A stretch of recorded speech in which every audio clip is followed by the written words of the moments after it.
Sebastian Maniscalco's reunion with comedian Ray Romano for a new project has thrilled fans, and it seems like all anybody can speak about right now. The news, which is significant news, has everyone in a frenzy. The two have already collaborated, and it was fantastic. But for the time being, it has many followers curious about Sebastian Maniscalco's identity and way of life. Everyone wants to learn more about him because he is having a moment.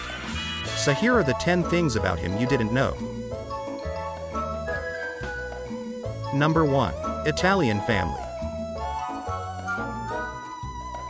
His name speaks for itself, therefore it shouldn't be a huge surprise that his family is Italian. His mother's family was from almost the same region in Italy as his father's family, who immigrated to America at the age of 15 with their family. Throughout his childhood, his mother worked as a secretary and his father was a hairstylist. Number 2. A frat boy. He attended college, as we have already stated, but did we also say that he was a frat boy? He was the president of his fraternity, so he wasn't just any frat kid. He belonged to the Sigma Pi fraternity. In 1995, he also earned a degree in communications. However, we don't believe he ever applied his degree. Number 3. Began going to comedy clubs at age of 15. Sebastian reveals that the comedic bug first bitten him when he was a little child in a recent interview with the Houston Press.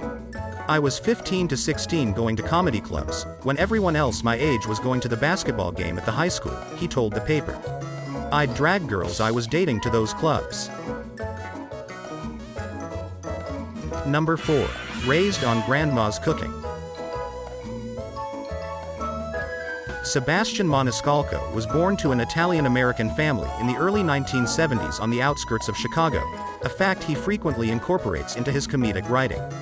In this YouTube clip, he claims that his grandmother, who resided in the basement and, as he believes, produced nothing but endless pans of lasagna, kept his boyhood home continually stocked with food.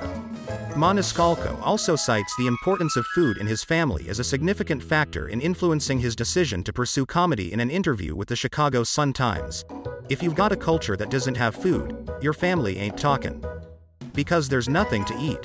Food brings out conversation, and at the dinner table, my first audience was my family.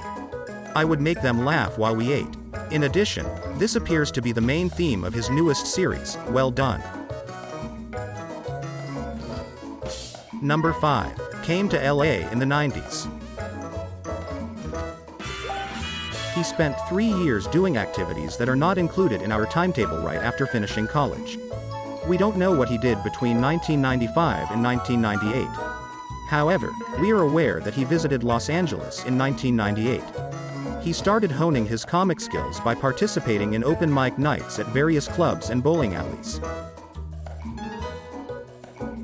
Number 6. Long time serving as a waiter. He had to work when he initially arrived in LA in order to make ends meet. He discovered a chance to apply for a position at the Four Seasons Hotel. The next 7 years of his life were spent working as a waiter at the Four Seasons in Beverly Hills in order to support himself. Number 7. Hated not sharing.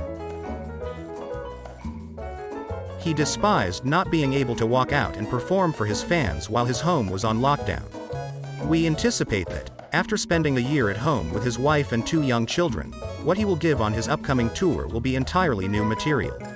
He probably didn't have a lot of time to spend with his family in the past, but now he has some brand new, completely unique, and incredibly relatable content to share with his audience. In the 6 weeks of lockdown, we all spent a lot of time at home with our families. Number 8. The 2019 MTV VMAs performance wasn't very successful. Since receiving his big break in the early 2000s, Sebastian Maniscalco has experienced numerous professional highs. He has been in a number of specials for Showtime and Netflix, as well as other films including The Green Book, According to Good Housekeeping, and is regarded as one of Jerry Seinfeld's favorites, according to the Atlanta Journal-Constitution. He also made it onto Forbes' list of the highest-paid comedians in 2017. But in 2019, When Maniscalco was chosen to host MTV's yearly Video Music Awards, things took a bit of a downturn, aka the VMAs. He went full boomer, as Refinery29 put it, choosing to make jokes about trigger warnings and participation awards for an audience that presumably doesn't watch the VMAs. The report goes on to say that Maniscalco doesn't typically have this kind of humor, but Reddit commenters have called him someone whose routine is for folks who grew up in the 1970s and 1980s. But it doesn't seem to have affected his career. He made a cool $15 million in 1 year alone, according to Forbes, and receives 8-figure payouts from Netflix for his specials. Additionally, the comedian can easily sell 4,000 tickets every night for his stand-up concerts, according to a recent Polestar cover article. Number 9. His job is impacted by his personal life as well.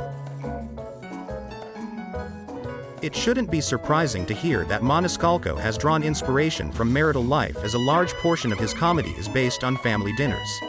Romper used his first Passover supper with his wife, painter Lana Gomez, as an example. As he recalls in his Netflix special, Stay Hungry, it's 7:30, we sit down and I'm starving. However, instead of food, he was given reading materials. I'm like, what's going on? She's like, oh, we read for 2 hours. 2 hours? I said, listen, I'm Italian.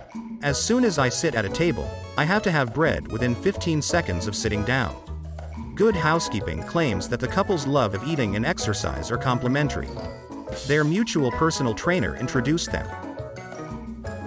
Eventually, Maniscalco asked if she'd like to go out with this, gesturing at his body. She jokingly declared she wouldn't date somebody with more than 13% body fat, but she would in this instance. The couple has been married since 2013 and have 2 children, Serafina and Caruso. Number 10. Very private. He may be a comedian with a family, but he keeps his personal affairs largely private. He doesn't talk about things. He prefers to keep things under wraps as much as possible and avoid drawing too much attention to his family. Although he does make jokes about family life and other topics on his tours, he is very interested in keeping this secret and personal.